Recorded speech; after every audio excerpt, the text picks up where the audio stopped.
Hi, I'm Kim Weston of Weston Photography. This is Welcome to Wildcat. Today we're going to look at something that my Uncle Brett used to do. Everyone, of course, knows him as a photographer, but very few people knew that one of his great passions was sculptor and sculpting in wood. I think what it did, because the photographic process is so precious. You know, everything is clean, everything is very precise. And I think the art of and discipline of carving, especially in wood, got him away from that and enabled him to actually do physical work on the image that he was working on. So it's much different than photography, and like I said, it's much more physical, and it's also another challenge, another discipline. When do you stop removing wood?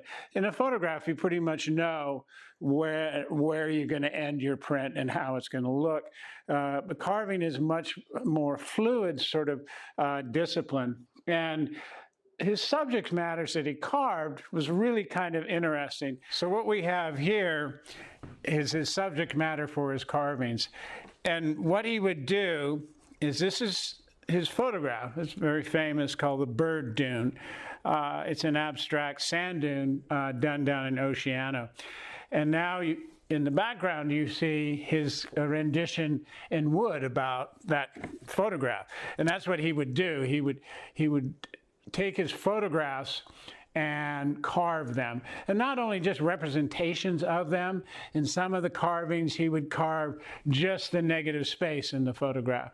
So Brett was an extremely interesting, very talented man. This is another one of his pieces.